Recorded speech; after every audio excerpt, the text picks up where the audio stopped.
Bristol provides quality education with affordable price.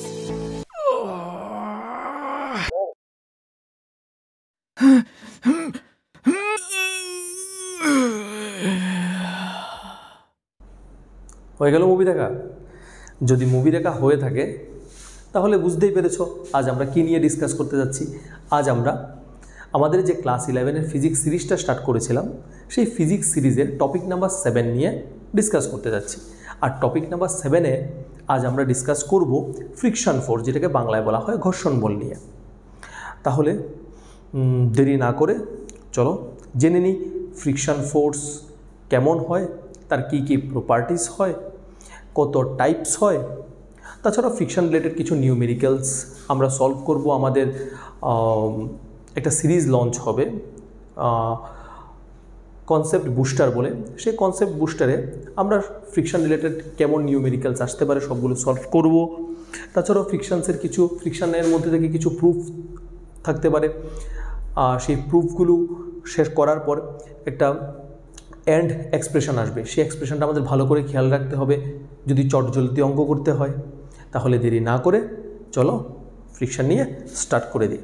আচ্ছা, প্রথমবারে জানতে হবে ফ্রিকশনটা কি। ফ্রিকশন বেসিক্যালি একটা ড্র্যাগিং ফোর্স।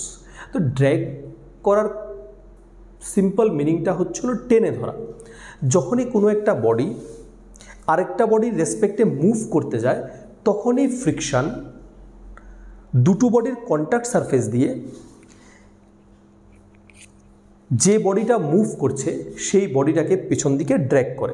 একদম সিম্পল লজিক যদি আমরা অ্যাপ্লাই করি, লেট সাপোজ যে গ্রাউন্ডের উপর আমরা এখানে একটা বডি রাখলাম এ বডি, তার উপর আরেকটা বডি রাখলাম বি বডি, তার উপর আরেকটা বডি রাখলাম সি বডি। এ বডি, তার উপর বি বডি, তার উপর সি বডি। এবার মন্টু কী করলো? মন্টু এ বডিটার উপর একটা ফোর্স অ্যাপ্লাই করলো। কি হতে পারে? আমরা ধরে নিলাম যে এ বডিটা সামনের দিকে মুভ করে গেল মন্টুর ফোর্সের জন্য। এবার যখনই এ বডিটা মুভ করতে যাবে তখনই এ বডিটা গ্রাউন্ডের রেসপেক্টে এবং বি বডির রেসপেক্টে মুভ করছে। তাহলে গ্রাউন্ড চাইবে না যে এ বডি মুভ করুক, তাহলে গ্রাউন্ড কী করবে? এ বডিকে পেছন দিকে টেনে ধরে রাখবে। মিন্স এ বডির কন্ট্যাক্ট সারফেস দিয়ে গ্রাউন্ড পেছন দিকে dragging force means friction force apply করবে। সেই অবস্থা বি বডিরও, যখনই এ মুভ করতে যাইবে বি বলবে আমায় ফেলে যাচ্ছিস, বি পিছন দিকে আবার ফোর্স অ্যাপ্লাই করবে।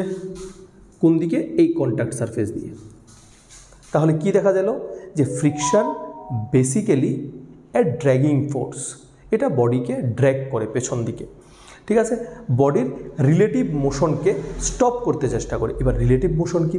সিম্পল ভাষায় রিলেটিভ মোশন হচ্ছিল যখন কোনো একটা বডি আরেকটা বডির রেসপেক্টে মুভ করছে। ঠিক আছে, ফ্রিকশন ফোর্সটা সবসময় কন্ট্যাক্ট সারফেস দিয়ে জেনারেলি কাজ করে। তাহলে আমরা প্রপার্টিসগুলো বোর্ডে লেখাই আছে, তাহলে দেখে নিই একবার। Friction force opposes the relative motion between the two bodies. তাহলে এখানে এ বডিটা বি বডি এবং গ্রাউন্ডের রেসপেক্টে মুভ করছে। যখনই মন্টু ফোর্স অ্যাপ্লাই করলো সামনের দিকে আর এ মুভ করতে শুরু করলো তখন, বা মুভ করার টেন্ডেন্সি আসলো, তখন গ্রাউন্ড বলল আমি তো তোকে যেতে দেবো না, আমি পিছন দিক দিয়ে টেনে ধরবো। বি বলল আমিও টেনে ধরবো। তাহলে বডি যাওয়ার টেন্ডেন্সি কোন দিকে? সামনের দিকে। কিন্তু এই ফ্রিকশন ফোর্স কি করছে? বডিকে ড্র্যাগ করে রাখছে পেছন দিকে। দ্যাট মিন্স বডির রিলেটিভ মোশনে বাধা দিচ্ছে। এই জন্য বলেছি যে friction opposes the relative motion between the two bodies. Second পয়েন্টে কী বলা আছে? It is a dragging force. Third পয়েন্টে কী বলা আছে? Friction force acts tangentially backward direction.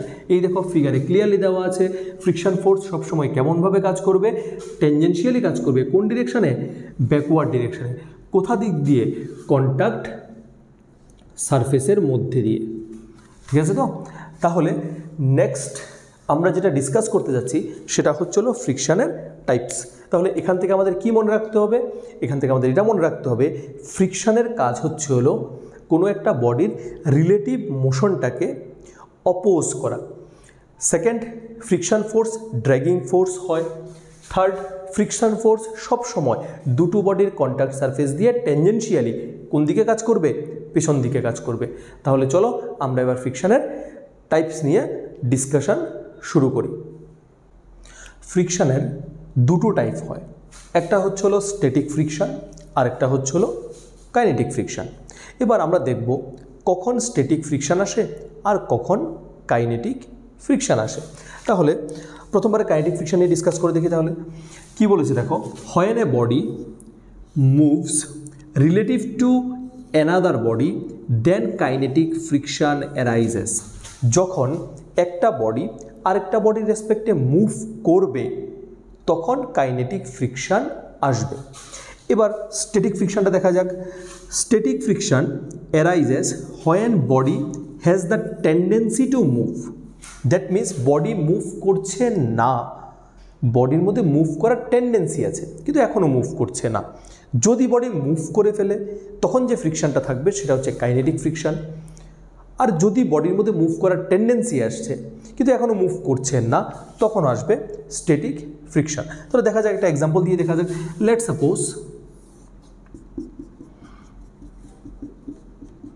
Famous person Montu একটা ব্লককে টেনেই যাচ্ছে কিন্তু সরাতে পারছে না।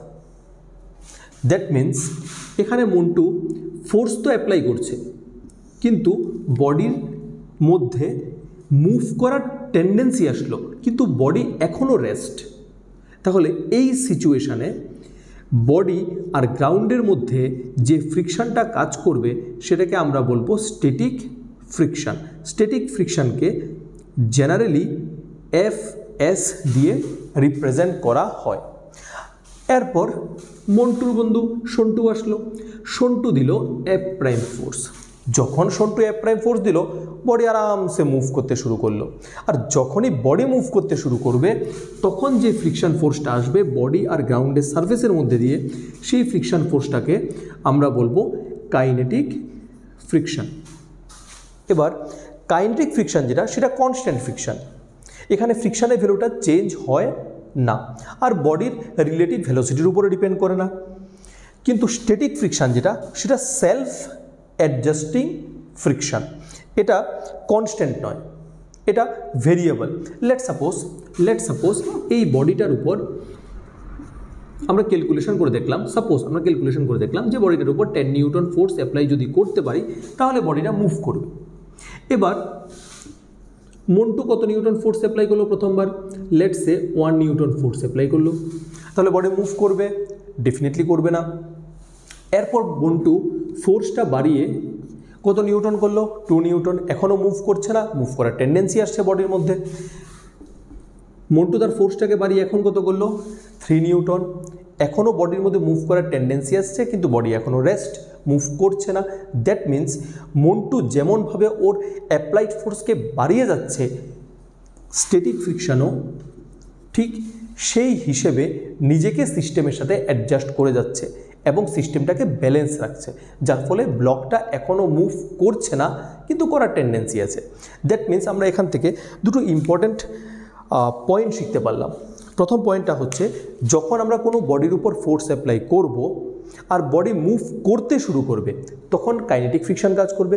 আর যখন আমরা কোনো বডির উপর ফোর্স অ্যাপ্লাই করছি, বডি মুভ এখনও করছে না কিন্তু মুভ করার টেন্ডেন্সি এসছে, তখন কাজ করবে স্ট্যাটিক ফ্রিকশন। যেটা কাইনেটিক ফ্রিকশন সেটা কনস্ট্যান্ট ফ্রিকশন হয়, আর যেটা স্ট্যাটিক ফ্রিকশন সেটা সেলফ অ্যাডজাস্টিং ফ্রিকশন। এটা কনস্ট্যান্ট ফ্রিকশন নয়, সিস্টেমের মতো করে স্ট্যাটিক ফ্রিকশন নিজেকে ম্যানেজ করে। যেমন মন্টু প্রথম ফোর্স অ্যাপ্লাই করেছিল 1 নিউটন, সেই হিসাবে ফ্রিকশন নিজেকে অ্যাডজাস্ট করলো। যখন মন্টু তার ফোর্সটা বাড়িয়ে 3 নিউটন করে নিল তখনও ফ্রিকশন ফোর্স স্ট্যাটিক ফ্রিকশনটা নিজেকে সিস্টেমের মতো করে অ্যারেঞ্জ করে নিল। দ্যাট মিন্স ফ্রিকশনের দুটো টাইপ, যদি বডি মুভ করে তখন হবে কাইনেটিক ফ্রিকশন, যেটা কনস্ট্যান্ট ফ্রিকশান হয়, আর যখন বডির উপর আমরা ফোর্স অ্যাপ্লাই করছি কিন্তু বডি এখনও মুভ করছে না বা বডির মধ্যে কোনো রিলেটিভ মোশন নেই কিন্তু মুভ করার একটা টেন্ডেন্সি আসছে, তখন যে ফ্রিকশানটা কাজ করবে সেটাকে বলবো আমরা স্ট্যাটিক ফ্রিকশান। এবার আমরা প্রথমবারে কাইনেটিক ফ্রিকশানের লসগুলো দেখব, দেন স্ট্যাটিক ফ্রিকশানের লসগুলো দেখব। তাহলে শুরু করা যাক কাইনেটিক ফ্রিকশানের লস দিয়ে। এখন আমরা লস অফ কাইনেটিক ফ্রিকশান নিয়ে ডিসকাস করতে যাচ্ছি। তাহলে ফার্স্ট লটা কী দিয়েছে দেখা যাক, the kinetic friction opposes the relative motion. যে কোনো ফ্রিকশানেরই কাজ হচ্ছে হলো বডির রিলেটিভ মোশনটাকে অপোজ করা, ঠিক আছে। সেম কাইনেটিক ফ্রিকশানেরও তাহলে টেন্ডেন্সি কী থাকবে, বডির রিলেটিভ মোশনটাকে যাতে সে অপোজ করে, ঠিক আছে। Has a constant value. আমরা পড়েছি লাস্ট ক্লাসে যে কাইনেটিক ফ্রিকশানের কাজ হচ্ছে হলো বা কাইনেটিক ফ্রিকশানের ভ্যালুটা সবসময় কী থাকে, কনস্ট্যান্ট থাকে, আর ওর কাজ হচ্ছে হলো বডির রিলেটিভ মোশনটাকে অপোজ করা। আর কাইনেটিক ফ্রিকশান কিসের উপর ডিপেন্ড করে, nature of the two surfaces in contact. যেই দুটো সারফেস একজন আরেকজনের রেসপেক্টে লেগে রিলেটিভলি মুভ করছে তাদের নেচারের উপর ডিপেন্ড করবে, কি সারফেসটা রাফ না স্মুথ সেটার উপর ডিপেন্ড করবে। সেকেন্ড রুল কী দিয়েছে দেখা যাক, the value of kinetic friction FK is independent of the area of contact.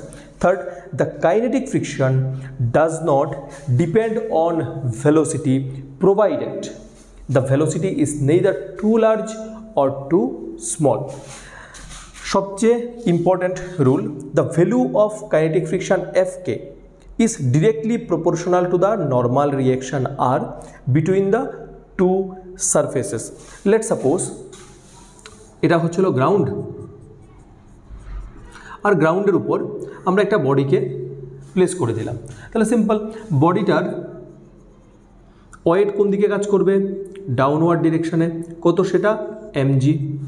তাহলে বডিটা গ্রাউন্ডের উপর একটা ডাউনওয়ার্ড ফোর্স দিচ্ছে, তাহলে গ্রাউন্ডও বডির উপর একটা অপোজিট ডিরেকশানে একটা রিয়েকশান অ্যাপ্লাই করবে, যেটাকে আমরা জেনারেলি বলে থাকি নর্মাল রিয়েকশান। এবার কি বলেছে দেখো, the value of kinetic friction FK, kinetic ফ্রিকশানের value is directly proportional, the value of kinetic friction FK is directly proportional to the normal reaction R. তার মানে এফকেটা কার সাথে ডিরেক্টলি প্রপোর্শনাল, নর্মাল রিয়েকশানের সাথে ডিরেক্টলি প্রপোর্শনাল। দেয়ারফোর যখন আমরা proportional সাইনটাকে তুলে নেব তখন একটা কনস্ট্যান্ট আসবে, তাহলে F K is equal to, এখানে এই প্রপোর্শনালিটি কনস্ট্যান্টটাকে রিপ্রেজেন্ট করা হয় মিউ কে দিয়ে, আর সাথে আমরা লিখব আর। এখানে মিউটাকে বলা হয় coefficient of kinetic friction. Therefore mu K is equal to আমরা লিখতে পারি এফ কে বাই আর। তাহলে এই এক্সপ্রেশন ইউজ করে আমরা কোএফিশিয়েন্ট অফ কাইনেটিক ফ্রিকশানের ভ্যালুটা বের করতে পারবো।